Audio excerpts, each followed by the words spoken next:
Assalamualaikum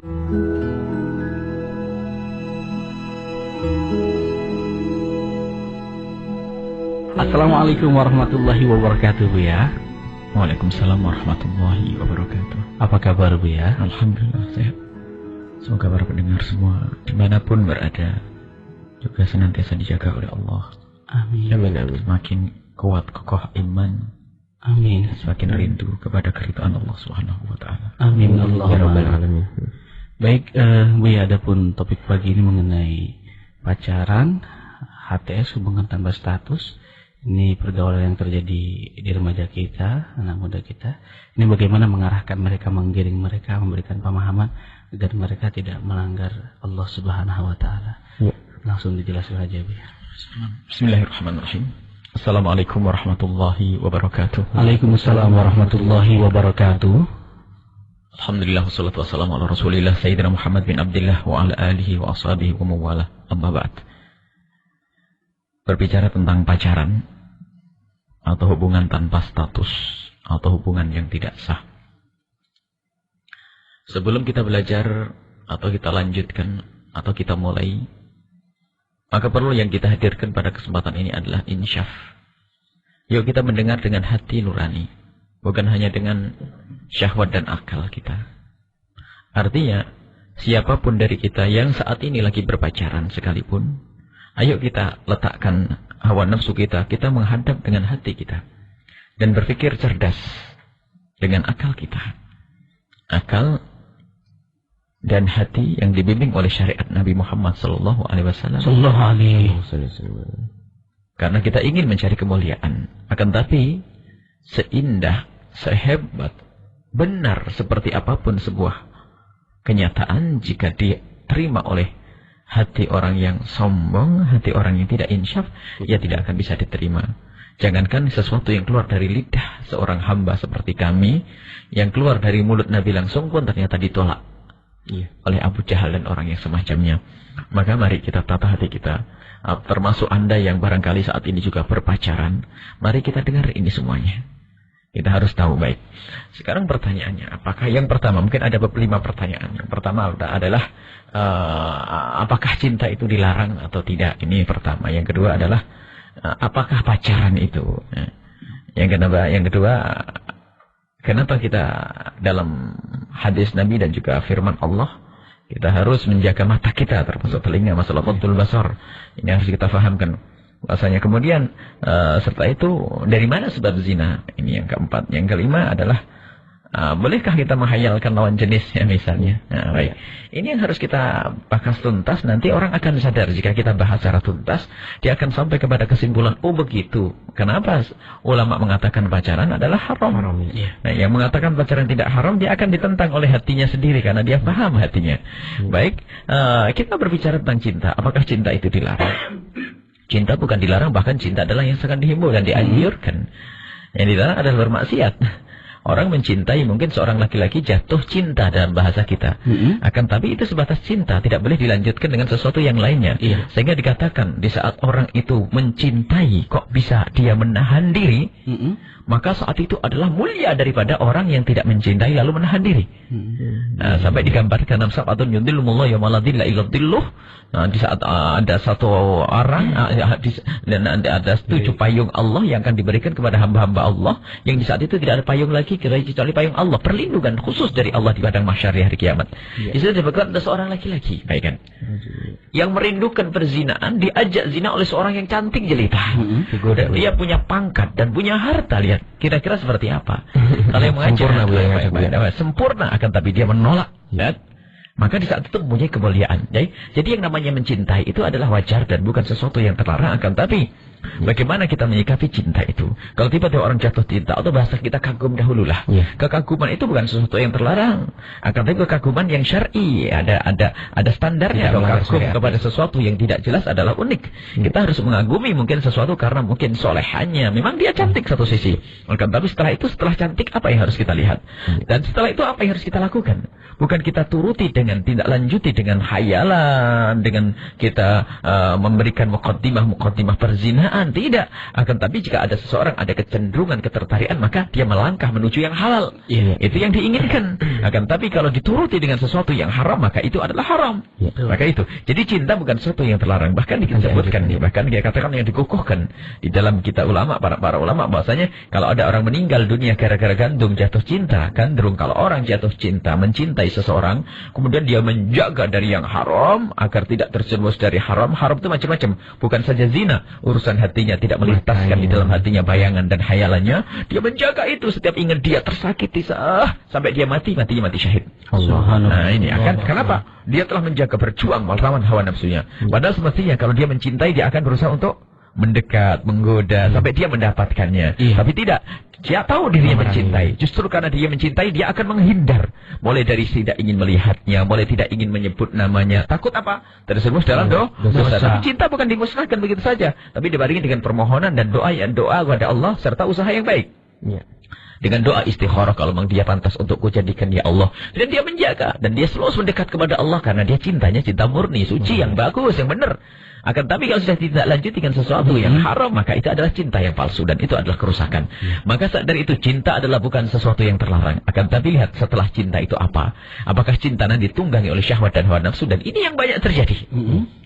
Cinta sudah tidak murni lagi. Baik, itu yang pertama. Kemudian kita sudah jelas, cinta bukan sesuatu yang terlarang. Akan tapi bagaimana orang menyikapi cinta yang ada di dalam hatinya. Kemudian harus diketahui cinta itu sebabnya apa. Kalau orang mencintai karena dunia, bukan cinta itu. Karena cinta dunianya bukan cinta. Lihat, kalau orang mencintai karena pangkat, bukan cinta sebetulnya. Karena dia menginginkan pangkat. Hati-hati, cinta itu adalah sesuatu. Cinta kalau kita sederhanakan bahasanya adalah cinta itu bukan mengambil. Cinta itu memberi. Kalau kita mencintai, tentu kita akan berkorban untuknya. Bukan kita jadikan dia korban untuk kita. Itu makna yang sederhana. Jadi kalau ada seorang laki-laki, misalnya Anda jatuh cinta kepada seorang wanita, apa yang ada di dalam hati Anda? Anda ada kecenderungan, tiba-tiba Anda mencintai. Maka karena Anda mencintai seseorang, maka yang ada di dalam hati Anda adalah usaha, perjuangan bagaimana yang dicintai itu adalah nyaman, kesenangan, nyaman, dan seterusnya. Baik, ini cinta akan tuh. Akan tapi lihat, kalau ada seseorang mencintai karena pangkatnya, sebenarnya dia tidak cinta, dia hanya ingin dapatkan pangkatnya saja. Kalau pangkatnya hilang, kira-kira cinta ada atau tidak? Itulah yang sering disangka, ada uang abang saya yang tidak ada abang, dia ada uang abang ditendang. Itu kan cerita-cerita, dan itu bukan yang mustahil itu. Karena cinta tidak dibangun dengan ketulusan. Baik, jadi cinta adalah ada. Dan itu benar, asalkan cinta yang sesuai dengan syariat Allah. Jadi cinta yang, maka kita harus tahu nanti itu babnya panjang. Siapa orang yang harus kita cintai? Lihat, jangan Anda menjatuhkan hati Anda pada cinta yang tidak benar. Maka ketahuilah, jangan sampai hati Anda dipanah oleh orang yang nggak benar, sehingga tiba-tiba tertarik dengan orang yang lainnya. Karena panah asmara, ya dia akan tergelepar, dia akan kebingungan, bingung sana sini. Padahal tidak dengan cara yang salah. Kata cinta adalah sesuatu yang indah dan mulia, dan cinta akan membawa keindahan. Cinta adalah indah, cinta adalah untuk keindahan. Cinta indah menuju indah, diraih dengan cara yang indah. Di saat cinta itu keluar dari keindahan ini, maka itu bukan cinta. Misalnya apa? Ingin menjerumuskan calonnya itu di neraka, diajak berzina, itu bukan cinta lagi. Apapun pengakuannya, jika ada seorang laki-laki mengakui cinta kepada seseorang, tapi kok dia lebih menjerumuskannya, itu sebetulnya dia ada cinta dia. Dia adalah syahwat. Baik, ini adalah syahwat. Baik, cinta. Kemudian pacaran itu apa? Kita harus tahu pacaran. Pacaran itu apakah sekedar orang saling mencintai? Coba, sekarang kita harus definisi lokal. Atau internasional. Sekarang apa yang dipahami manusia dengan pacaran? Zaman sekarang, lihat. Di negeri barat di sekarang ini, anak saling mencintai, pacaran. Bahasa kita adalah apa? Pacaran. Apakah bahasanya ini, bahasa ini diarabkan dengan istilah ta'aruf? Itu nggak penting masalah istilah. Biarpun istilah ta'aruf bahasa Arab, tapi istrinya ternyata adalah pacaran, ya haram. Jadi definisi pacaran saat ini adalah terpautnya dua hati, ya. Dan tidak hanya berpaut. Kalau berpautnya dua hati, siapa yang tahu? Nggak ada. Kenapa? Yang ditindaklanjuti dengan, ya kan? Penghambaan mata, telinga, kalimat kepada orang yang dicintai. Akhirnya apa? Matanya sudah mulai memandangnya, telinganya mendengar kalimatnya, lidahnya berucap untuknya, hatinya menghayalkannya. Lihat, itu cinta. Lihat, itu cinta. Itu pacaran, mohon maaf, itu pacaran. Ya. Tapi kalau orang mencintai karena Allah, lihat, mengingat saja akan dihilangkan, takut dia menghayalkan yang syahwat, yang haram. Tapi ini pacaran saat ini adalah berpautnya dua hati. Seseorang mencintai, Ternyata menindaklanjuti cinta itu adalah dengan matanya untuk memandangnya, menikmati untuk melihatnya, mulutnya untuk mengucap indah merayunya, kemudian telinganya mendengar kalimat-kalimatnya, kemudian apa? Anggota tubuhnya tiba-tiba berkabar saat ingatnya, kemudian dan seterusnya itu. Nah, ini sampai hatinya kemudian menghayalkannya, seandainya aku di sampingmu, seandainya aku bersama. Berandai itu maksudnya apa? Kan menghayalkan, menghadirkan di dalam khayalannya. Baik, itu adalah pacaran saat ini. Adakah selain ini? Coba dipahami. Wahai anak muda, wahai saudaraku, wahai adik-adikku yang kucintai. Apakah Anda punya definisi pacaran selain ini? Kalau Anda definisikan pacaran adalah saya saling mencintai, selesai. Tidak ada masalah, asalkan tidak ditindaklanjuti dengan itu. Karena memang kita pada dasarnya harus saling mencintai. Lihat. Tapi kalau sudah ditindaklanjuti dengan SMS, bangun malam alasannya untuk tahajud dan sholat, itu adalah iblis yang ngajari, bukan ilham malaikat itu, karena sudah mengarah kepada sesuatu yang tidak baik. Baik, baik, ini yang harus kita pahami. Ternyata pacaran adalah perpautnya hati yang ditindaklanjuti dengan mata, telinga, hidung dan seterusnya. Baik, adakah definisi pacaran selain ini? Wahai para ustadz yang mengatakan pacaran kok gak boleh. Ada ustadz di saat mendengar kita mengatakan pacaran itu ekstrim, pacaran saja tidak boleh. Kan kita harus saling mencintai. Nah, ini kan ustadz kurang ajar, ini ustadz mengajari yang tidak meletakkan pada tempat. Ternyata ustadznya juga pacaran, musibah lagi. Tidak pantas jadi ustadz saat seperti itu. Kenapa? Ini adalah muqaddimah zina yang harus kita pahami. Baik, setelah itu lihat kita tahu bahwa definisi pacaran adalah mencintainya seseorang yang ditindaklanjuti dengan anggota tubuhnya itu, mulai dari matanya, telinganya, menikmati, lihat. Kemudian hatinya pun ternyata dibawa untuk menghayalkan, mengingatkan. Jujur, adakah anak pacaran saat ini tidak mengingatnya? Jujur, nggak ada. Bahkan selalu mengatakan, aku mau makan, ingat kamu, aku mau tidur, ingat kamu, aku mau mandi, ingat kamu. Itu tidak malu-malu diungkapkan dalam lagu-lagu yang katanya begitu. Ini, subhanallah. Nah, kalau sudah pacaran semacam itu, adakah orang mengingkari kalau kalau dikatakan pacaran itu haram? Baik, kemudian kita akan bahas lagi. Kenapa Allah melarang membuka mata? Qul mu'minina yaghuddu min absarihim. Jaga matamu agar kau tidak celatan melihat aurat, melihat aurat. Karena apa? Bukan masalah urusan mata, bukan. Mata dari mata turun ke hati, dari hati itu nanti akan berkembang menjadi hayalan-halayan, sehingga masuk bab zina di situ. Jadi bukan semata-mata karena mata. Nggak punya mata pun kalau pikirannya kemana-mana ya nggak boleh. Jadilah pacaran itu mengajari untuk ini. Bahkan kalau sudah pacaran itu apa? Oh, luar biasa istilahnya cinta itu. Ya syukul julud, ya syukul kulub qabla julud.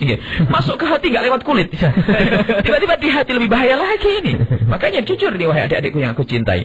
Coba, ini maknanya apa? Kalau orang harus menjaga mata, dikhawatirkan hatinya rusak. Sekarang lihat. Dia merusak dengan berpacaran. Maksudnya kalau orang melihat, awas jangan kau lihat auratnya orang. Karena khawatir di saat matamu terpejam akan terlihat di hatimu. Sekarang pacaran sudah tidak melihat, berusaha untuk dihadirkan di hatinya. Ingat dia, lihat. Bayangkan, Muhammad yang diingat apa saja jujur kira-kira. Kalau seandainya kita jujur urusan pacaran, apa yang diingat hanya ilmunya saja? Oh tidak. Dia ingat bibirnya, diingat inginya, sampai mungkin rambutnya, baik seandainya. Bahkan berhayal kalau seandainya dia jadi istriku, aku akan melakukan begini. Akankah setelah itu? Padahal ghaddul basar, menutup mata, membuka mata. Ini bukan hati. Kalau pacaran sudah main hati. Mata saja dilarang. Pendengaran, lihat, pendengaran harus kita jaga. Kita ada pendengaran. Jadi lihat, kenapa kita harus menjaga mata? Karena mata harus jaga, karena zina itu awalnya adalah an-nadrah. Daripada pandangan. Nabi Muhammad mengatakan nadrah itu, pandangan itu membahayakan. Jadi dari pandangan nanti akan dirasakan, oh cantiknya, oh gantengnya, oh mulai dari itu adalah cinta. Jadi cinta yang digabung dengan itu, pandangannya, akhirnya tahu orangnya begini, akhirnya terus terbayang-bayang, terngiang-ngiang. Nah itu awal. Jadi kotoran gitu. Jadi mengarah kepada zina. Mungkin tidak sebelum melakukan zina, bagaimana di saat bangkit syahwat sendiri. Dan ini menuju zina. Makanya dilarang oleh Allah Subhanahu wa taala, taqrabus zina. Baik. Sekarang adakah orang berpacaran kemudian tidak mengingat dengan hatinya? Waduh. Atau tidak menghayalkan, tidak bayangkannya? Ayo, wahai anak-anak muda, adik-adikku yang aku cintai. Lihat. Bunyi titit SMS saja sudah bikin gemeteran. Titit, Masya Allah, lihat.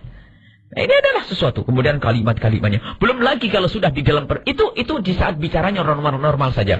Di saat berpacaran yang katanya benar. Kami tidak macam-macam kok, lihat. Akan tapi bohong, wahai anak yang solehah, yang bajunya bagus, kerudungnya panjang, bajunya menutup aurat. Akan tapi pacaran, lihat. Kelihatannya engkau khusyuk, akan tapi diam-diam hatimu selalu menghadirkannya. Lihat, sadar atau tidak? Padahal kalau ketemu kelihatannya tidak melihat dengan matanya. Allah. Tapi SMS-nya ayo. Apakah di SMS tidak ingat dia? Ada SMS ingat kucing? Ingat meong? Tidak, pasti mengingat dia dan segala apa yang ada pada dia. Lihat, ini harus jujur wahai adik-adikku ya, ini khususnya anak muda. Jadi dengan berpacaran ini kita menghadirkannya secara otomatis. Sementara kita dilarang untuk mengumbar mata kita, khawatir nanti hadir di hati kita. Sekarang malah kita undang di hati kita. Mohon maaf, jika ada seorang bangkit syahwatnya, begitu mudahnya untuk menghentikan syahwat.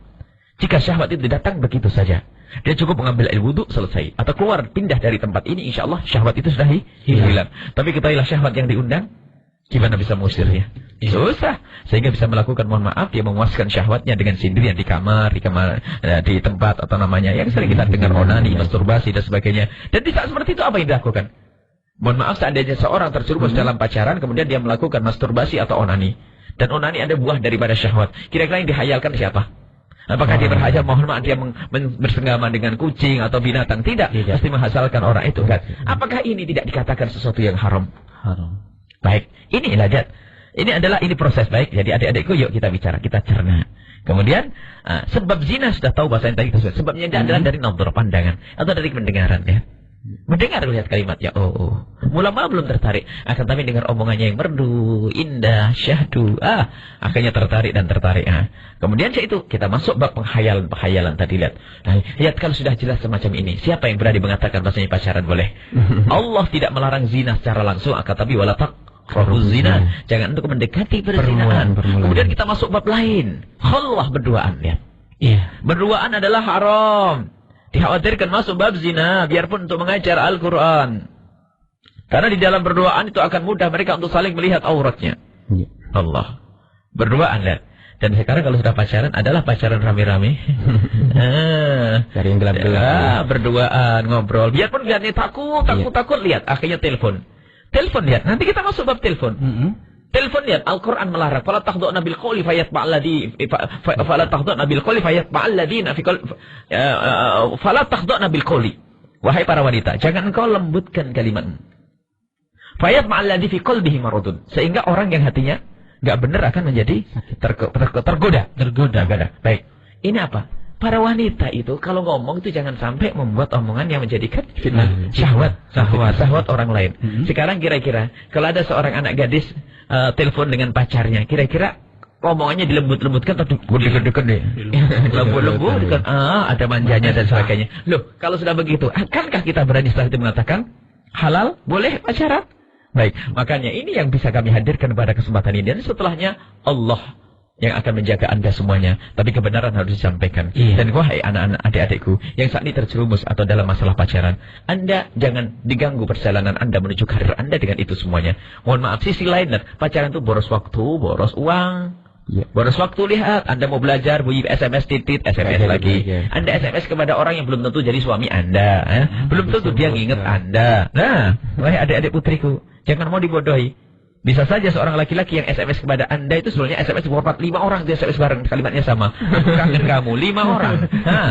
Jangan dibodohi ya, Anda. Tapi kalau orang punya iman, takut kepada Allah, lihat. Di saat mengatakan kepada Anda cinta, itu adalah insya Allah karena Allah Subhanahu wa Ta'ala. Lihat, ini. Kemudian boros uang, lihat. Mulai dari nggak enak pakai baju itu saja, ngapel masa bajunya tetap ini nggak enak, maksain. Kemudian ngeluar uang, macam-macam, lihat. Jadi tidak ada perlunya untuk itu semuanya. Wahai adik-adikku, mari kita kembali kepada Allah. Dan lebih dari itu, lihat, belajarlah dari apa yang Anda saksikan di kiri kanan Anda. Terjadinya perzinaan di anak-anak sekolah. Apakah zina itu langsung serta-merta? Jujur. Tidak. Apakah, kamu mau tidak zina dengan aku? Nggak ada.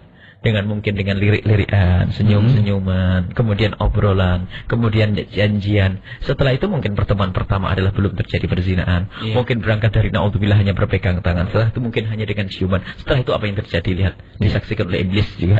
Iblis tertawa tepuk tangan, sudah terjumus dalam zina, dan yang menjerumuskan para setan yang mendapatkan mahkota di kalangan para setan. Jadi setan itu berlomba untuk menjadikan dalam zina. Baik adik-adikku yang cintai, itu adalah masalah pacaran. Jadi semakin jelas rasanya pacaran sesuai dengan yang kita fahami adalah haram. Ada beristilah ta'aruf. Kami kan hanya ta'arufan untuk saling tahu. Untuk saling tahu tidak harus kita bertanya. Tidak harus Anda sendiri yang harus tahu. Anda kalau ingin tahu tentang keadaan seorang laki-laki, justru jangan Anda bertanya sendiri. Anda wahai adik putraku yang sangat aku cintai, jika Anda ingin tahu hakikatnya seorang wanita, jangan Anda bertanya. Kalau bertanya tidak bakal ngaku. Neng, kamu kalau tidur ngorok enggak? Enggak bakal. Kamu kutubun enggak? Enggak bakal ngaku. Yo, Masya Allah. Kamu dengan ibumu baik enggak? Enggak akan ngomong enggak baik. Semua baik. Baik kayak bidadari sudah. Padahal Masya Allah. Ini saja ya yang bisa kami hadirkan di dalam masalah pacaran. Semoga Allah menjaga kita semua dan bejat ya. Jadi kerjalah karir Anda. Kalau Anda ingin bekerja belum waktunya menikah, konsen dalam bekerja dan ibadah. Kerja dan ibadah. Jika Anda masih menuntut ilmu, konsen dalam menuntut ilmu. Tapi kalau sudah pada waktunya, pikirkan. Jadi pikirkan sesuatu kalau sudah waktunya. Sekarang ada orang yang hanya orang bodoh saja yang memikirkan sesuatu belum waktunya. Sekarang belum punya toko. Iya. Sekarang berhayal nanti saya akan ketemu pelanggan. Ini nanti insya Allah saya duduk. Cara duduknya belajar. Nanti saya sambut nih. Belum punya apa-apa tuh. Hayalannya macam-macam. Jadi menghayal saja. Jadi belum. Masih jauh. Masih jauh sekali. Jauh sekali hayal-hayal. Jadi sekarang yuk. Ini kita. Jadi jangan. Kalau Anda belum waktunya menikah sekarang, jangan dibahas. Karena itu akan merusak hati Anda. Na'udzubillah. Sehingga mohon maaf. Kita harus tahu. Kita sadar bahwasanya sekarang banyak perzinaan. Di mana-mana Anda barangkali yang tidak berurusan dengan masyarakat seperti kami, mungkin Anda tidak banyak mendengar. Akan tapi lihat pengaduan-pengaduan yang datang ke telinga kami. Banyak perzinaan. Lihat, jujur setelah kita tanya pacaran atau tidak, tidak ada yang mengatakan tidak pacaran. Lihat. Itu yang mengaku, itu yang bercerita, yang tidak bercerita lebih banyak lagi. Naudzubillah. Baik, mari kita jaga hati kita, jaga anak-anak kita, dan hindari pacaran. Nikah yes, pacaran no. Nikah yes, pacaran no. Baik Bu ya, terima kasih atas keterangan yang disampaikan tadi. Subhanallah ya. Jadi intinya keinsafan nih yang perlu dibangun ya setelah kita. Memang fitrah seorang itu untuk mencintai aja. Iya, untuk mencintai lawan jenisnya. Iya, bagaimana menempatkan cinta yang benar. Allah Subhanahu wa taala dan tidak bermaksud. Baik, kita menyapa di line telepon yang sudah bergabung. Halo, assalamualaikum. Waalaikumsalam warahmatullahi wabarakatuh. Iya, Allahumma sholli ala sayyidina Muhammad wa ala ali sayyidina Muhammad. Allahumma sholli ala Dengan ibu siapa di mana? Dengan ibu yang ada di Cirebon. Dengan ibu yang ada di Cirebon. Baik, silahkan langsung bertanya kepada guru kita Bu Yahya. Assalamualaikum ya. Waalaikumsalam warahmatullahi wabarakatuh. Saya berjanji agar tidak zina, maka nikahan dini itu dilakukannya. Iya. Tapi masing-masing pasangan itu belum siap atau belum punya bekal untuk mengarungi pernikahan tersebut. Iya. Halo? Iya. Lanjut Ibu. Iya. Maka sering terjadi di dalam pernikahan itu atau kericuhan atau keributan. Karena masing-masing pasangan juga mungkin belum punya bekal atau belum mengerti. Belum siap, akhirnya punya cinta lain gitu. Iya. Nah, untuk kiat dari pernikahan dini itu yang belum punya bekal apa gitu.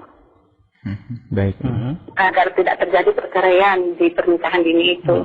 Itu aja. Wassalamualaikum warahmatullahi wabarakatuh. Waalaikumsalam warahmatullahi wabarakatuh. Baik, satu penelpon kembali. Kami sapa karena cukup 2 penelpon, kami akan bagi 2 SMS, 2 Facebook dan Yahoo Messenger. Baik, kita menyapa. Halo, assalamualaikum. Halo, assalamualaikum. Waalaikumsalam warahmatullahi wabarakatuh. Passwordnya Ibu? Allahumma sholli ala sayyidina Muhammad wa ala ali sayyidina Muhammad. Allahumma sholli ala wa sahbi. Suaranya agak keras lagi Ibu. Iya, ini. Dengan Ibu. Ini masih ngantuk. Ini dengan Ibu siapa di mana? Assalamualaikum Kang Ajay. Waalaikumsalam warahmatullahi wabarakatuh. Dengan Ibu Aan ini? Iya, Ibu Aan. Ini Buya, Assalamualaikum. Waalaikumsalam. Silakan langsung Mau bertanya. tanya ini, waktu pengajian malam tuh, anak ibu kan nggak bisa datang. Jadi yang namanya ijazah atau itu. Tadi malam kan ngedengerinnya di radio, cuma radionya hilang-hilang terus. Jadi pengen tahu jawabannya itu, yang ada yang tanya masalah ijazah kan nggak bisa berangkat, tapi itu anak ibu. Ibu tinggal di mana? Tinggalnya di mana, Ibu? Ibu tinggal di Gunung. Ibu di Gunung. Bisa ya ke Gunung radionya tidak? Oh, streamingnya mungkin. Oh iya, apa Bu? Maaf, streamingnya. Iya. Terus yang kedua itu, ibu kan ngerjakan sholat tuh kadang-kadang kesiangan gitu. Maksudnya pengen sholat malam kan bangunnya kadang-kadang jam 3:30 kan, nggak keburu ya mandi jadi nyampe jam 4 kurang seperempat gitu. Jadi yang harus dikerjakan sholat malam tuh yang itu tuh apa? Yang didahulukan ya? Iya, yang didahulukan kan. Kalau jam 4 kurang itu kan waktunya udah pendek sekali. Terus misalkan ibu kan kerja bareng-bareng sama suami ya Bu ya. Masalah ini jualan, jadi kalau bangunnya malam misalkan 2:30 tuh, ibu kan yang sholat malam gitu, bapak yang di dapur mengalah gitu. Tapi maksudnya tuh dapat enggak itu pahalanya, itu kasihan kan sama-sama bareng-bareng itu. Misalkan ibu ngerjakan sholat malam tuh pahalanya dapat enggak gitu, suami itu gitu. Iya. Terus satu lagi nih Bu ya, kita kan di dapur terus. Jadi misalkan ada Buya tausiah, terus kita ngedengerin, terus belakangnya kan pasti ada doa-doa gitu. Kadang-kadang nggak sempat misalkan amin kan nggak bisa amin kita tangannya kan harus diangkat ya. Terus baca Al-Fatihah itu harus ngeliat muka gitu. Ya, terus ibu kan nggak bisa ngerjakan kayak gitu, soalnya lagi masuk terus. Jadi gimana hukumnya itu? Udah gitu aja. Ya, assalamualaikum warahmatullahi wabarakatuh. Waalaikumsalam warahmatullahi wabarakatuh. Baik, cukup dua penelpon saat ini, dan nanti kita akan bagi dengan SMS, Facebook, kemudian juga Yahoo Messenger. Pertanyaan yang pertama dari Ibu di Cirebon, masalah pernikahan dini. Baik, bismillahirrahmanirrahim. Pernikahan dini dibutuhkan di saat terjadinya banyak fitnah di sebuah masyarakat, tersebarnya perzinaan atau hal-hal yang mengarah perzinaan, atau di saat terjadinya fitnah pada anak kita itu sendiri. Misalnya di saat mereka ada gandrung atau kecenderungan kepada lawan jenis yang mendesak. Nah, kalau anak kita nggak mikir apa-apa lalu kita nikahkan, ya nggak benar dong. Iya, ini paham, harus dipahami makna itu. Jadi kalau kita sudah melihat anak kita butuh kepada pasangan lawan jenis, ketahuilah maka nikah dini adalah suatu solusi yang sangat luar biasa. Iya. Baik. Banyak terjadinya mungkin, kalau Bapak Ibu menyebutkan banyak, sebetulnya perlu contoh. Mau nikah dini saja tidak banyak digalakkan di Indonesia, apalagi kita sebanyak ya. Jadi kalau memang ada pernikahan dini yang hancur dan tidak benar, itu bukan nikah dini yang salah. Jadi itu biasanya nikah dini yang terjadi karena sebab pacaran, mungkin naudzubillah duluan dan sebagainya. Bukan nikah dini dari sesuatu yang direncanakan. Iya. Nikah dini misalnya, dinikahkan dini bapaknya marah-marah. Nah, nikah dini, ya kan? Setelah anaknya terjerumus ya. Iya. Misalnya sudah pacaran dan sebagainya. Gara-gara itu maka dinikahkan. Akhirnya tidak milih pasangannya lah. Karena tidak milih bagaimana bisa baik dan benar. Iya. Menikah dengan orang yang memacarinya misalnya. Karena nikah dini ini anjuran dari Buya dan sebagainya. Begitu misalnya. Iya. Jadi nikah dini yang direncanakan itu akan menghadirkan suatu kemuliaan. Indah. Direncanakan yang bagus. Jadi bukan nikah dini asal nikah dini. Kemudian direncanakan maksudnya pasangannya siapa. Kan begitu? Iya. Jadi anak kita mungkin umurnya masih 13, 14 tahun, atau 15 tahun misalnya. Iya. Maka di saat itu harus kita acuh hatinya. Kalau mengingat sudah waktu menikah misalnya, anak sudah mulai gandrung dengan senang dengan laki-laki, atau mohon maaf ya, biarpun tidak sampai pacaran, tapi sudah sering baget syahwatnya. Dia mungkin dengan pengakuannya tak apa, dia pingin senang dengan laki-laki dan sebagainya. Tapi ketahuilah, itu hanya sebatas senang, tidak sampai derajat zina kan. Tapi kalau dibiarkan, bisa saja masuk bab zina. Akan tapi diberi pengarahan, ditanya dengan kejujuran, apakah sudah ingin menikah. Nah, mungkin dia malu. Kalau nikah saya carikan orang yang soleh, orang baik. Baru dipahamkan makna kriteria seorang suami. Dikenalkan. Lalu kita seorang bapak yang mencarikan suami yang soleh, yang benar. Baru nanti ketemu. Bukan asal teman sekolah SMP, baru SMP nikah ya kapucuni. Nah, jadi mungkin anak kita masih SMP dinikahkan dengan orang yang sudah dewasa pemikirannya dan dia bisa menghargai anak kita, menghormati anak kita. Jadi dipilih. Dan ini yang terjadi di kalangan orang-orang soleh. Lihat, anak-anaknya orang soleh menikah umur 13 tahun, tapi lakinya adalah seorang soleh alim. Lihat, muncul dari ini anak yang solehah. Iya, iya. Nah, jadi bukan maksudnya nikah dini itu asal nikah ya. Yang menjadikan bermasalah asal nikahnya, bukan nikah dininya. Sebab nikah dini anjuran dari Nabi Sallallahu Alaihi Wasallam. Biarpun pemerintah melarang, memang perintahnya bukan ini masalah urusan lain kita. Nikah dini. Coba sekarang gini Bu, kalau tidak kita beri solusi nikah dini, kita biarkan zina. Pilihannya apa kira-kira bagi anak-anak itu ya? Jujur saja loh. Kalau memang dia sudah butuh kepada itu, kemudian tidak kita beri solusi yang benar, kira-kira akan kemana anak itu? Nah, na'udzubillah. Dan ini yang terjadi anak SMP. Ada seorang anak SMP datang, bapaknya datang ke sini, tiba-tiba hamil. Anak SMP kelas 1, bayangkan. Ada anak SMA kelas 1. Ada Masya Allah ya. Ini banyak kejadian begini. Kenapa itu semuanya terjadi? Karena memang orang menentang banyak. Uniknya orang tua. Nikah dini belum siap. Oh, kalau zina siap. Nikah dini belum siap kita nih. Berzina itu lebih menghinakan di dunia dan di akhirat. Bagaimana dikatakan belum siap? Dia berani berzina itu sudah siap artinya. Resiko kehamilan, resiko macam-macam dan sebagainya. Itu siap. Nah, maka orang tua yuk kita cerdas. Ini ketahuilah wahai para orang tua. Orang tua yang memperlambat pernikahan putrinya atau putranya yang sehingga menjadikan sebab dia berzina, dia masuk neraka terlebih dahulu dan dia tidak akan ditolong oleh Allah. Nabi Muhammad sudah mendoakan Allah masyqub man syaqqa ala ummati. Ya Allah, susahkan ibu-ibu kayak begitu yang merepotkan anaknya. Sudah anaknya butuh nikah malah ditunda. Selesai kuliah dulu nak, selesai cari kerjaan dulu. Sementara kebutuhannya itu mendesak sehingga anak itu mohon maaf zaman rusak bukan kayak zaman dulu. Mau ketemu orang itu jauh, misalnya dari Kadipaten jalan jauh. Sekarang lihat mulai dari telepon, dari terus komunikasi, lihat naik angkot gampang bisa melakukan zina. Zinanya seorang anak, ibunya masuk neraka terlebih dahulu. Hati-hati wahai para ibu, tolong jaga putra-putri Anda. Dan kemudian ini juga pendidikan buat semuanya. Kalau Anda sudah melihat putri Anda atau putra Anda sudah mulai senang kepada lawan jenis, maka Anda ajak komunikasi yang baik. Artinya apa? Kalau Anda tahan, jangan, dia akan protes. Akan tapi jika Anda arahkan, maka dia akan mengikuti. Ini adalah modelnya manusia. Manusia itu biasanya ada mangkang kalau ditahan. Akan tapi bisa diarahkan, dia akan ke bawah. Maksudnya begini, bagaimana diarahkan? Jika Anda, wahai para ibu, melihat putri Anda sudah, mohon maaf ya, mungkin sisirannya kelama-lama, kalau dandan ini mulai itu, maka Anda mulai dandan, mulai senang, pokoknya tampak bahasanya dia mulai senang lawan jenis. Maka Anda ajak komunikasi. Komunikasinya apa? Komunikasinya Anda ajak bicara tentang kriteria calon pasangannya. Dia akan menolak, mungkin mama masih kecil. Anda jangan mengatakan, Anda jangan percaya dia kalau masih kecil. Dia memang ngomong masih kecil, tapi ternyata pikirannya sudah pikirannya orang dewasa sekarang. Dedek enggak ngerti, dedek masih kecil. Cuman ama Umi tuh pengen nanti kalau dedek mau nikah harus dapat laki-laki begini. Apa dengar enggak apa-apa. Yang mau enggak yang soleh, yang bisa menghormatimu, menghargaimu, enggak ganggu dan enggak mau macari kamu. Kalau ada laki-laki macari kamu pasti dia adalah orang busuk. Nah, gitu kan ditanamkan makna ini. Jadi anak itu langsung paham. Jadi ke depan, siapa yang boleh melamarnya? Hanya orang yang masuk kriteria. Setiap kali kalau disebutkan, sehingga di benak otaknya itu ada. Laki-laki yang harus bersamaku, nanti siapa? Tidak akan tergoda di tengah jalan ada laki-laki aku padamu, aku cinta padamu. Kurang ajar, benar. Dia akan ngomong gitu.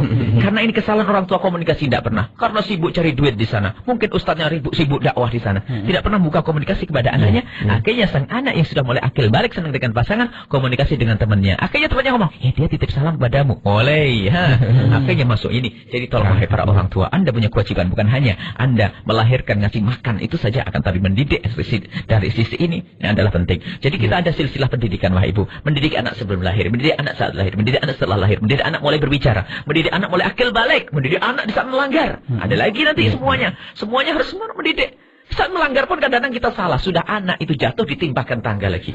Musibah kadang-kadang kita, anak itu gak benar kita masukkan ke jerusalem lagi. Gara-gara kita memberi solusi sang salah karena kita tidak punya ilmu pendidikan yang benar. Allah alam bisawab. Jadi harus cerdas saja, jadi orang tua harus benar cerdas memantau anaknya. Betul sekali. Baik, pertanyaan kedua dari Ibu Aan ya. Waktu pengajian malam, anaknya tidak bisa hadir. Baik, masalah ijazah, ibu mendapatkan ijazah. Yang di rumah putri ibu mendapatkan ijazah biarpun tidak hadir, insya Allah. Karena hadirnya baik. Di ijazahnya diberikan kepada yang hadir dan yang tidak hadir. Yang biasa hadir majelis, insya Allah dapat. Karena ijazah disarankan. Jadi macam-macam ijazah, ada yang langsung, ada yang melalui buku, ada yang melalui pesan. Boleh ijazah ibu amalkan saja. Ijazah Thariqah Alawiyah. Kalau memang Anda ingin dan dia di Majelis Al-Bajaz ini mendapatkan ijazah itu semuanya. Iya. Baik. Terus yang kedua mengerjakan sholat malam Bu ya, bagaimana? Baik, Masya Allah, ibu yang baik, subhanallah. Suami istri harus seperti itu, tolong menolong dalam kebaikannya. Ini adalah keindahan sebelum keindahan di akhirat. Semoga banyak orang seperti ibu dan bapak ini. Jadi sekarang banyak ini. Itu masalah berat bisa bertahajud bersama. Akan tapi perlu dibagi. Ibu kalau bangun jam 4. Berarti ada waktu setengah jam. Maka ambillah waktu sholat yang paling penting adalah sholat tahajudnya, kemudian sholat hajatnya, kemudian sholat istikharahnya, kemudian sholat witirnya. Itu utamakan. Ibu sholat hajat 2 rakaat. Tahajud 2 rakaat. Hajatnya 2 rakaat. Ya. Istikharahnya 2 rakaat. Witirnya 3 rakaat. 2 sama 1. Ini. Kalau Anda masih cukup dengan waktu. Kalau ternyata mepet, Anda ngambil 5 rakaat saja misalnya. Mepet ya. 2 rakaat ada dengan niat tahajud, hajat, istikharah. Kemudian 3-nya adalah witir. Bisa. Nah, adapun ibu bapak, jangan sampai bapak tidak mendapatkan kemuliaan. Bapak mendapatkan kemuliaan yang di rumah. Cuman tolonglah. Diberi kesempatan bapak untuk ngambil 5 rakaat saja. Kalau memang yang paling penting urusan dapur adalah suami Anda. Jadi bapak sholat dulu sebentar. 15 menit juga. 5 menit cukup misalnya 2 sama 3. Setelah itu bapaknya potong-potong masak dengan ibu lalu sholat ibadah.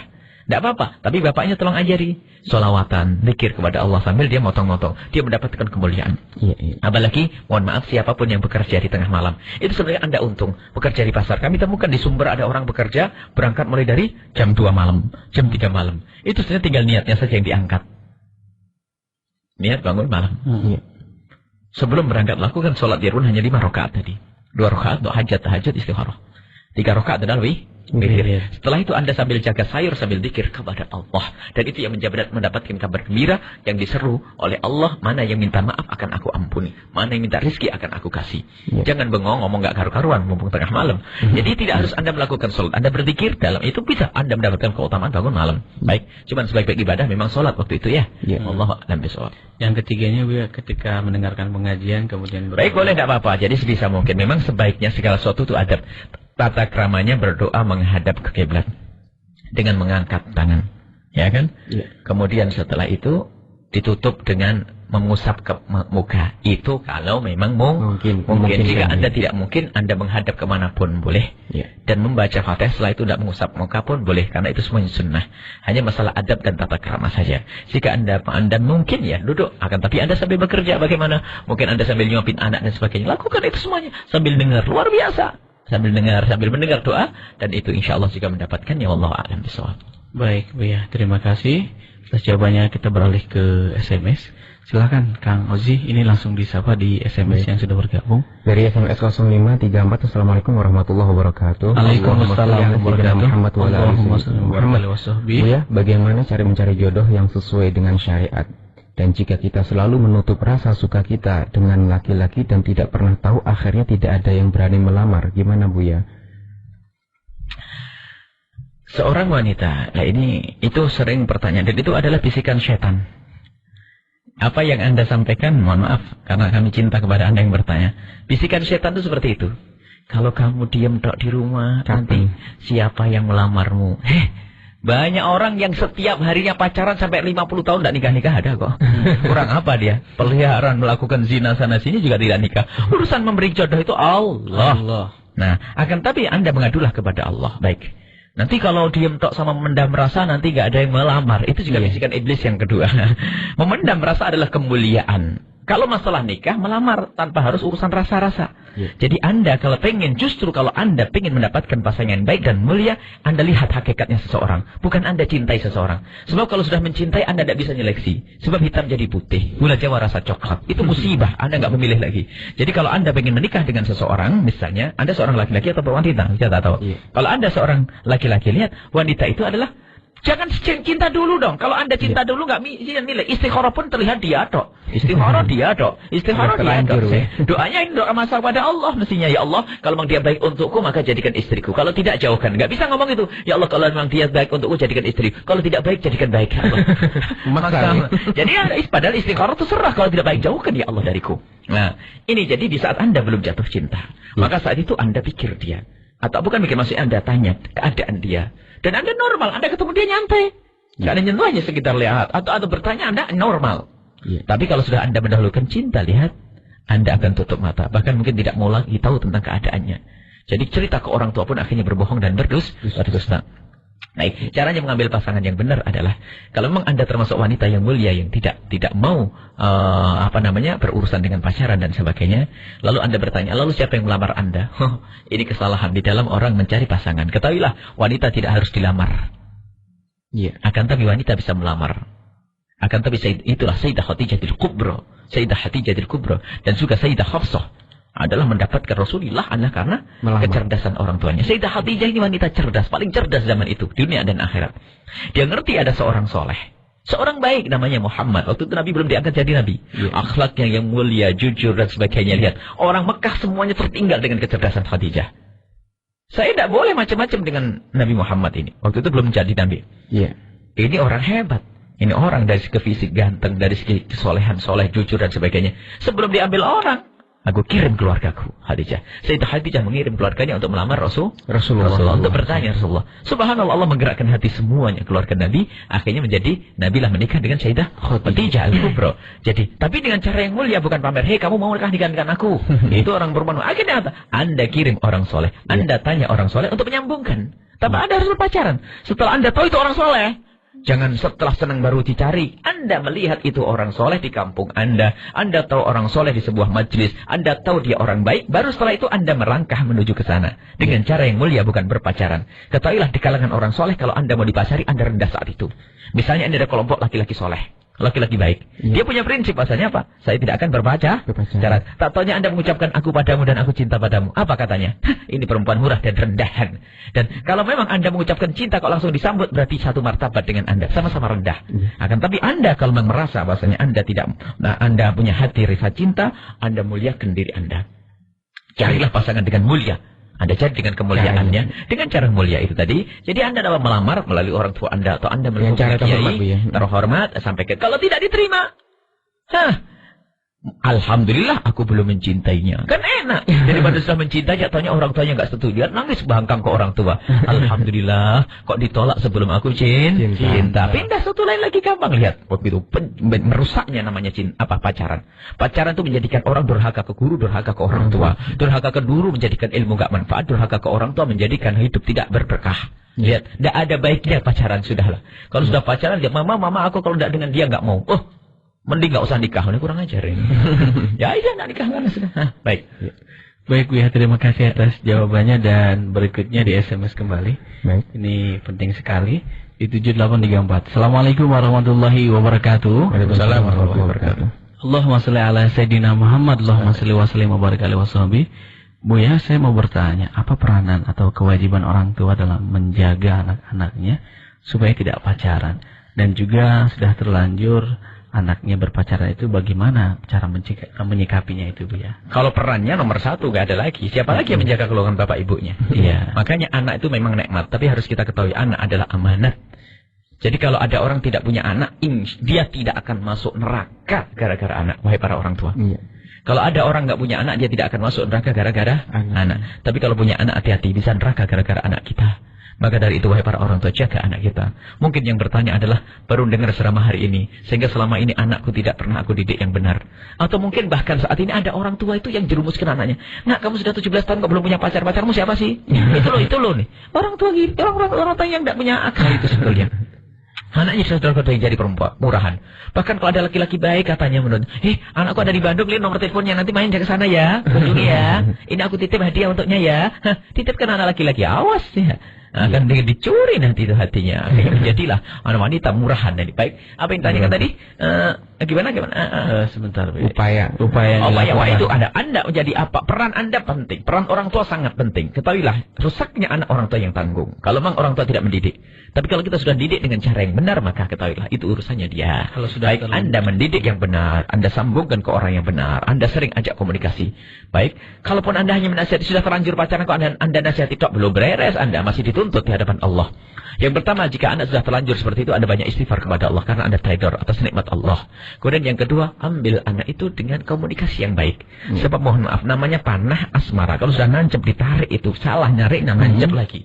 Jadi kalau ada anak itu sudah terlanjur gandrung, kalau kita caci maki pasangannya, dia akan membela perang sama kita. Akan tapi lihat, kalau sudah ada anak terlanjur jatuh cinta, senang kepada pacarnya yang sebetulnya tidak pantas untuk menjadi pasangannya, maka tarik dengan halus. Kita ajari komunikasi yang baik. Kita tanamkan makna kriteria yang baik. Tanpa harus disinggung pasangannya, pacarnya. Sebab apa? Kalau sudah orang cinta itu membela mau mati-matian. Bapak ibunya pun dilawan. Sehingga kita berikan pemahaman, wawasan tentang pernikahan, wawasan tentang keindahan, wawasan tentang cinta, wawasan. Nah ini, dia akan berpikir, suamiku nggak, calonku itu, pacarku nggak pantas jadi. Dan juga kita tanamkan rasa takut kepada Allah, agar tidak masuk bab zina. Dan mungkin ia akan menjadi paham bahasanya yang mengarah kepada perzinahan adalah dosa. Tiba-tiba kalau dipegang tangannya oleh sang pacar laki-laki itu, dia secara otomatis bisa langsung benci kepada orang tersebut. Karena apa? Laki-laki itu, laki-laki yang aku cintai ternyata murahan, rendah. Ternyata megang-megang tanganku. Nah, baik. Jadi dia punya pemahaman. Jadi kewajiban Anda harus Anda dekatkan dengan mulia, lembaga pendidikan, pesantren dan sebagainya. Anda bawakan ke orang-orang soleh agar dia punya pemahaman makna ini, agar dia terjauh daripada kehinaan di zina. Baik. Baik Bu ya, terima kasih atas jawaban yang disampaikan. Dan nanti kita akan lanjutkan kembali pertanyaan di Yahoo Messenger dan Facebook. Banyak yang sudah bertanya, namun kami harus break terlebih dahulu. Sahabatku, tetap bersama Radio Inspirasi. Sulit hati, jangan pindahkan channel Anda. Assalamualaikum warahmatullahi wabarakatuh ya. Assalamualaikum warahmatullahi wabarakatuh. Ya, saya mau bertanya masalah kholwat. Bagaimana hukumnya? Ojek, kholwat. Bagaimana hukumnya ojek yang tidak semahram? Bagaimana hukumnya ojek yang tidak semahram? Begitu juga seumpama supir angkotnya laki-laki sendiri, sedangkan penumpangnya seorang perempuan saja.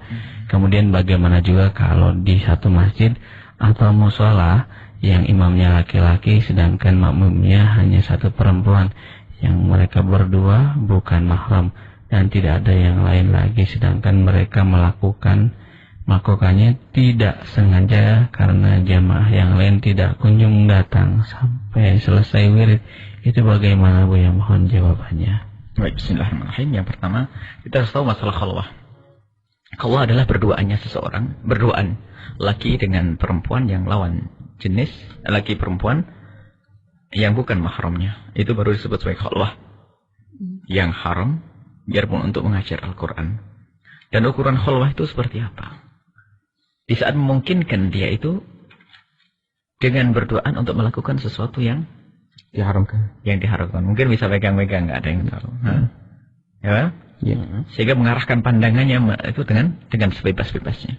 Maka itu masuk bab kholwah yang haram. Jadi ukuran kholwah itu seperti apa? Dianggap kholwah berduaan laki dengan perempuan yang diharamkan adalah jika seandainya dia ingin melakukan sesuatu yang haram, di saat itu dia bisa itu. Baik, itu adalah kholwah. Baik. Termasuk di dalam musola, kalau hanya berduaan, kira-kira bisa enggak kalau berciuman di situ? Mungkin atau tidak? Mungkin. Berduaan, musola nggak ada orang lagi. Oh iya, mungkin Bu ya. Mungkin. Di dalam mobil? Mungkin sekali. Jadi intinya begitu. Jadi sesuatu yang mengarah kepada pengharam. Karena diharamkan kholwah berduaan karena mengarah kepada berzinaan atau muqaddimah zina. Itu kaidahnya sebetulnya, sederhananya. Adapun masalah ikhtilat bercampur itu nanti berbeda, kita harus paham. Kalau ada laki dengan perempuan berkumpul itu tidak haram jika memenuhi syarat. Yang pertama adalah semuanya sama-sama menutup aurat. Yang kedua, semua sama-sama menjaga mata. Yang ketiga, tempatnya terhormat. Ya, tempatnya terhormat, ini yang ketiga. Kemudian yang keempat adalah yang dibicarakan sesuatu yang terhormat. Yang kelima, tidak dempet-dempetan. Maka jika ini terwujud maka tidak haram. Misalnya di tempat musola itu ada musyawarah laki-laki dengan perempuan, tidak ada masalah. Nah, sekarang mohon maaf, orang ojek tidak mungkin melakukan zina di atas motor kan? Iya kan? Iya. Akan tapi dempetan atau tidak? Dempetan. Maka di sisi itulah yang menjadi tidak diperkenankan. Jadi kalau nggak ada orang ojek misalnya bisa, ya hampir tidak. Kalau cowok-cowok tengah jalan ya ketahuan orang kan, ibaratnya begitu. Akan tapi yang menjadi haram bukan karena berduanya, karena tidak disebut sebagai kholwah, akan tapi disebut sebagai berdempetan, berkumpulnya laki dengan perempuan yang Yang di situ tempe. Karena berdempetan itu sendiri adalah termasuk bab yang haram. Jadi itu beda. Jadi ngojek dengan menempel adalah haram. Dan wahai saudaraku yang Anda tukang ojek, ketahuilah, jika Anda menjaga yang haram, maka Allah akan berikan yang halal. Dan wahai adik putriku, jika Anda menghindar dari mengojek semacam itu, lihat, Allah akan menolong, mengirim suami yang bakal menjemput Anda setiap saat. Cuman permasalahannya kita tuh melanggar. Alasannya pas susah, gak ada ini, maka tidak ditolong oleh Allah. Sehingga tiap hari ngojek melanggar terus. Dan yang tukang ojek pun lalu marah dengan Ustaz, oh gini aja ngojek kok haram. Nah, karena Anda begitu maka jadi tukang ojek selamanya. Musibah. Jadi Anda sadari bahasanya ini haram kalau Anda dengan perempuan misalnya. Karena apa? Berdempetan itu. Tidak bisa dipungkiri masalahnya. Dempetan. Makanya apalagi hadir pengajian ke Al-Bahjah. Kalau yang mahram nggak usah datang adik-adikku. Jika yang memonceng Anda adalah bukan orang mahramnya. Bisa kecuali kisah darurat. Ya. Kisah darurat apa? Anda seorang ojek dan Anda sudah menghindar dari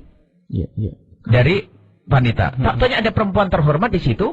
Nggak ada lagi yang bisa menolong, mau jalan kaki lebih bahaya. Anda antarkan secepatnya sambil minta ampun kepada Allah, biarpun itu dosa. Tapi kalau dia berjalan dengan alasan, mohon maaf saya tidak mau ngojek, maka naik naik becak lebih aman daripada naik ojek. Dari sisi tidak dempetan kan naik becak ya. Nah ini baik. Jadi kalau Anda misalnya ngojek, termasuk mohon maaf, mungkin Anda seorang laki-laki mau bonceng perempuan, menjadi bisa, kenapa? Di saat misalnya ada orang sakit, minta diantarkan ke rumah darurat. Tidak ada lagi yang terkena Anda bonceng dan sepeda motor ya. Tapi kalau mau pengajian, pengajian Al-Bahjah ya, laki perempuan boncengan. Kadang-kadang diizin ke sama mamanya. Sebab kalau sudah isian pengajian, mau kajian ke Buya. Nah, ya ada ibu, jangan diizinkan putri Anda disebut laki-laki untuk pengajian ke Buya. Ini jadi, itulah wahai para penanya yang dimuliakan oleh Allah. Ini penting ya. Jadi mohon maaf, wahai para ojek, tukang ojek yang mendengar suara ini, langsung hadirkan niat kepada Allah. Aku hanya ingin mendapat yang halal, tidak mau yang haram. Kemudian setelah itu, insya Allah Allah akan buka rezeki kepada Anda. Dan Anda wahai wanita-wanita yang selama ini ojek terus sana kemari, niatnya ya Allah, aku ingin menghindar dari ini semua ya Allah. Insya Allah Allah akan mengirim kepada Anda sesuatu yang halal dan lebih indah bagi Anda. Permasalahannya adalah kita menyerah dengan dosa, sehingga Allah tidak tolong kita. Wallahu a'lam bishawab. Sekarang jujur, banyak tidak perempuan yang sekarang diantar jemput sama suaminya? Banyak. Atau diantar jemput oleh anaknya? Banyak. Nah itu ditolong oleh Allah. Allah bisa tidak menolong Anda yang setiap hari ngojek? Bisa. Pasti bisa. Nah, makanya jadi kembalikan kepada Allah. Cari untuk kembali itu yang pertama adalah meyakini kalau ini adalah tidak benar, kalau hanya dempet-dempetan semacam itu. Terus termasuk fenomena sekarang yang banyak terjadi pelecehan-pelecehan yang terjadi, mohon maaf, di atas angkot. Nah itu kan semuanya sudah di Jakarta kan pernah dilarang. Banyak terjadi. Makanya sama kasusnya karena berduaan. Jadi itu sudah pokoknya sudah syariat Nabi Muhammad sudah dijamin. Maka hukumnya kalau Anda berduaan, gimana saya naik angkot tiba-tiba terakhir habis gitu. Ini makanya mungkin saat itu Anda harus minta ampun kepada Allah agar dijaga oleh Allah. Tapi bercita-citalah nanti. Makanya kalau bepergian wanita kalau bisa ditemani laki-laki. Lihat angkotnya ramai atau tidak. Kalau ramai Anda masuk angkot bareng-bareng dan sebagainya. Kalau sudah berduaan, mohon maaf Anda minta diturunkan tempat yang ramai, biar tidak berduaan dengan sopirnya. Nah, ini saja. Ketahuilah, takutlah kepada Allah. Allah akan memberkati. Allah akan menjadikan hidup kita indah dan berkah. Allah alam bisawab. Baik, Pia. Terima kasih atas jawabannya. Dan satu di Facebook kembali, nanti kita beralih ke dua Yahoo Messenger yang sudah menanti dijawab ini. Jawab semua dari rekan-rekan yang ada di Bogor. Baik, satu pertanyaan di Facebook ada Kang Tasdikin. Assalamualaikum warahmatullahi wabarakatuh. Sallu ala Nabi Muhammad. Buya, mohon maaf, bagaimana cara mengingatkan seorang yang kami kenal di sini adalah seorang yang punya pengaruh, atau Ustadz. Satu dia duda, sekarang lagi pendekatan dengan seorang janda, dengan sering menemui dia dan sering mengajak jalan-jalan berdua. Mohon diberi cara buat kami menyampaikannya dengan santun, dia mengingatkannya. Yang pertama, tidak pantas. Murid saja tidak pantas, apalagi Ustaz. Mohon maaf jika ada Ustaz yang mendengar.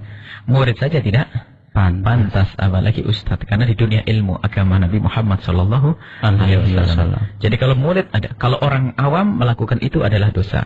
Kalau santri adalah lebih dosa. Kalau Ustaz lebih dosa lagi. Jadi tidak semestinya, apalagi berjalan-jalan. Alhamdulillah, Masya Allah. Ustaz modern ini. Ustaz majalah. Kalau ada Ustaz macam itu, pertama ibu doain yang. Kemudian setelah ibu doain, ingatkan secara benar. Suruh cepat menikah saja. Tidak seperti itu. Pendekatan. Ustaz kok buat pendekatan kayak begitu nih Ustaz, bagaimana? Kan begitu. Siapapun dia kalau lakukan pendekatan dengan seperti itu. Pendekatan tidak cukup kenal siapa orang solehah, cepat nikah, selesai. Kalau perlu, hari itu kalau duda istrinya meninggal belum dikubur, menikah lagi, menjadikan sebab kemuliaan istrinya. Tapi kalau sampai berpacaran dan sebagainya, naudzubillah. Itu bukan ustaz. Sebenarnya suri toladannya di mana? Kalau ustaznya pacaran, kira muridnya gimana? Kalau ustaznya pacaran kayak begitu, muridnya tahu kira-kira seperti apa. Dosanya lebih gede, bukan bisa mencontoh, otomatis. Nyontoh yang baik itu yang susah, kalau nyontoh jelek mah paling gampang. Itulah. Jadi Anda mengingatkan saja langsung, tidak usah khawatir. Kalau memang Anda merasa tidak nyaman karena posisi Anda bisa kirim surat cinta. Assalamualaikum Ustaz yang aku hormati, gini. Mohon maaf mungkin saya salah pandang salah ini. Saya mendengar dari ini bahasanya pacaran adalah nggak baik gini. Tapi saya dengar bahasanya Ustaz kok punya hubungan begini.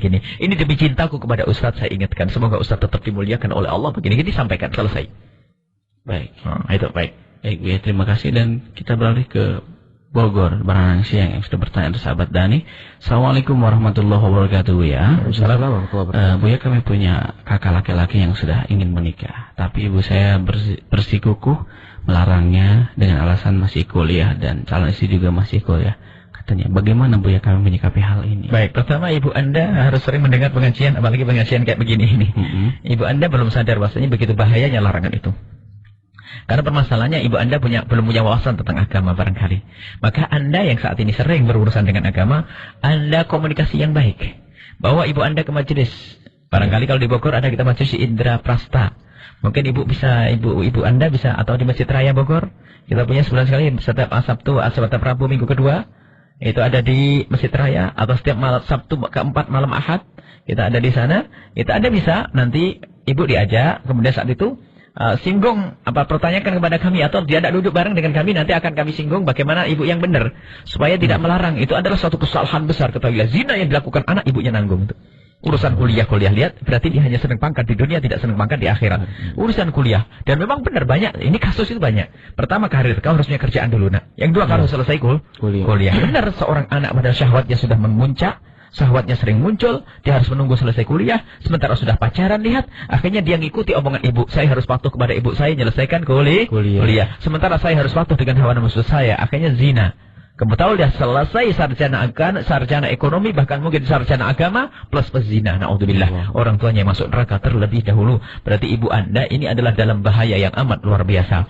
Seorang anak menginginkan pernikahan, ternyata ibu Anda melarang. Berarti ibu Anda saat ini bermaksiat besar. Maka tanda cinta Anda kepada ibu, berikan pemahaman yang halus sampai ibu Anda bisa luluh hatinya, sehingga memperkenankan pernikahan dengan semudah-mudahnya.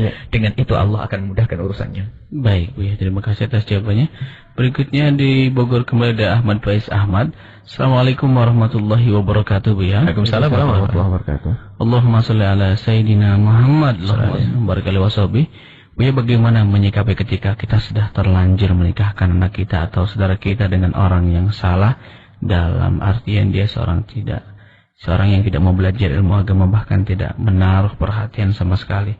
Sementara di lingkungan keluarga kita sudah terbiasa kegiatan selalu mengaji. Kalau kita mengajaknya, dia selalu menghindar dan keluar rumah. Mohon bimbingannya Bu ya. Itu kesalahan. Makanya itulah pentingnya memilih itu kan di situ. Orang menikah kan punya sekedar menikahkan. Memilih itu penting. Jadi kalau memang terlanjur menikahkan salah, Anda harus istighfar karena Anda yang menikahkannya.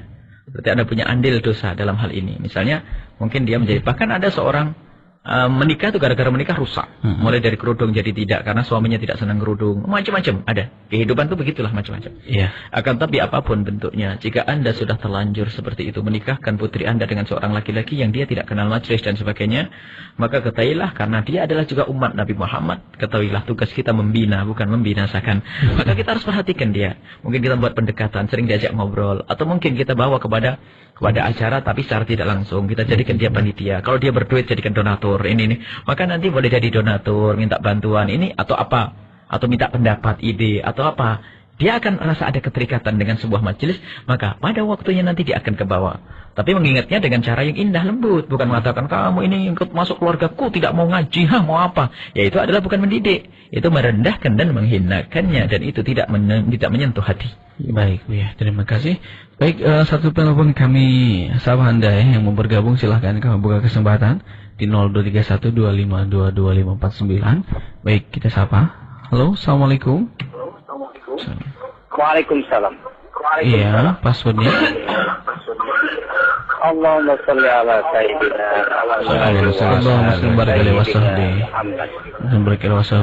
Mohon maaf Bapak Ibnu Abbas, radio monitor di rumahnya bisa dikecilkan terlebih dahulu, suaranya feedback. Iya, udah. Iya, baik. Silahkan langsung bertanya kepada Buya satu pertanyaan.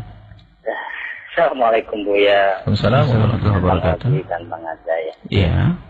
Mudah-mudahan Buya sekeluarga dan Rafioku sekeluarga panjang umur dan jaya. Amin. Allahumma amin. Maaf ini Buya, saya mau bertanya di luar tema. Bagaimana Buya uraikan dulu bahwa sholat bisa digabung seperti tadi yang Buya ucapkan. Bagaimana kalau pada saat mengeluarkan korban sekalian ekah pada Idul Adha itu? Apakah boleh? Kemudian ini ada satu cara, kedua-duanya memang bagus dilaksanakan, tapi satu dilaksanakan yang satu ketinggalan, yaitu antara zikir sholawat dan baca Quran. Karena dia tidak bisa baca Quran dan tidak apa, jadi yang banyak dibaca itu sholawat terus. Tapi sebaliknya ada yang hafid Quran aja sehari-hari. Apa boleh seperti itu kedua-duanya tanpa keseimbangan gitu? Iya. Baik. Cukup Bapak? Ya, demikian Buya, terima kasih. Wassalamualaikum warahmatullahi wabarakatuh. Waalaikumsalam warahmatullahi wabarakatuh. Silakan biar langsung dijawab. Yang pertama tadi uraian mengumpulkan sholat sunnah tadi. Baik, bismillahirrahmanirrahim. Masalah korban itu memang khilaf di antara ulama. Jumhur pendapat yang dikukuhkan dalam mazhab Imam Syafi'i, yang namanya korban tidak boleh digabung dengan akikah. Iya. Ada yang dinukil, kalau nukil antara Ibnu Hajar dengan Romli ada perbedaan, atau Imam Rafi dengan Nawawi. Salah satu mengatakan bahwasanya bisa digabung. Antara kurban dengan akikah bisa digabung, akan tapi kebanyakan ulama mengatakan tidak bisa digabung. Kalau tidak salah Imam Rafi'i atau Imam Romli. Imam Rafi'i atau Imam Romli mengatakan bahwasanya akikah dengan kurban bisa digabung. Akan tapi jumhur kebanyakan ulama mengatakan ini tidak bisa digabung dalam hal ini, karena ini semua adalah ibadah yang dikukuhkan.